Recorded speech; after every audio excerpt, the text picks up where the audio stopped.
Flying at night is like flying during the day, except you can't see anything. Welcome back to Grant's Pilot Advice. Let's say you're a private pilot with no instrument rating and you want to go on a cross-country flight by yourself. At least part of this flight is at night, so you ask me for some advice. Personally, I'm going to tell you not to go on this flight. I'll justify my response by explaining some of the rules which govern flying at night, as well as go into the dangers of flying at night under Visual Flight Rules or VFR. I'll finish with my own reasoning as to why you should wait until you get your instrument rating before flying at night. Flying at night under VFR is totally legal. Private pilots are required to have some amount of training at night. This consists of 3 hours of flying, including a 100 nautical mile cross country, as well as 10 takeoffs and landings to a full stop.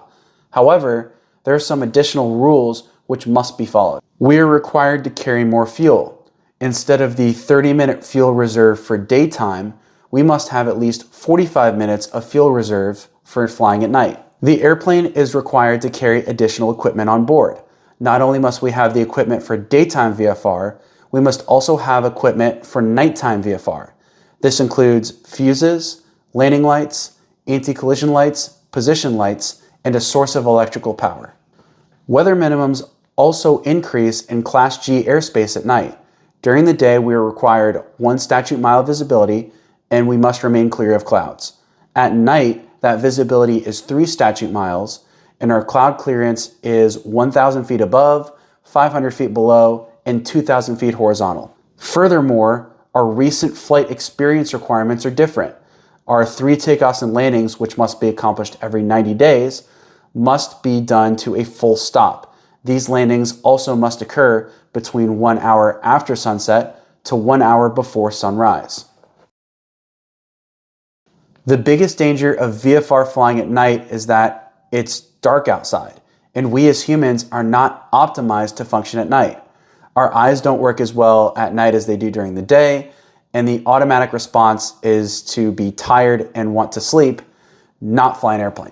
Additionally, nighttime can make us see things that trick our brains. Road lights can look like runways, and city lights can obscure airports. Lights on the ground can give the illusion of a false horizon. Landing in an airport with no lights around can really mess with a pilot's ability to judge height, leading to a black hole approach. Sometimes, steady lights can start to move, which is an illusion called autokinesis. Being able to identify the horizon visually at night is really important, and it's not just lights that can obscure the horizon. Sometimes it's just plain hard to see the horizon, as the sky and the ground are generally the same color at night. And then any cloud layer can partially or even completely obscure the horizon. Finally, it may be really hard to detect any potential cloud layer or bad weather until it's too late.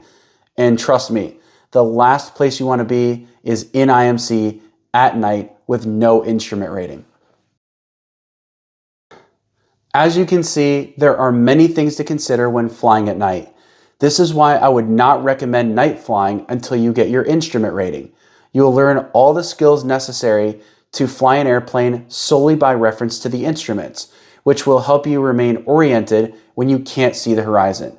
Personally, I didn't fly at night, especially by myself, until I got my instrument rating. I no longer had to constrain myself to only flying daytime cross-country flights, and I didn't have to worry about falling victim to visual illusions. Flying at night is tough for many reasons, but flying at night as a VFR-only pilot can bring about some unnecessary risks. The choice is always with you, the pilot in command, but I hope with this video you will understand some of those risks and give some extra thought about flying at night without your instrument rating. If you have any questions, leave them below. Subscribe to my channel so you don't miss future videos, and check out another video while you're there. Leave a like on this video and share to spread awareness about flying at night. Thanks so much for watching, fly safe, and never stop learning.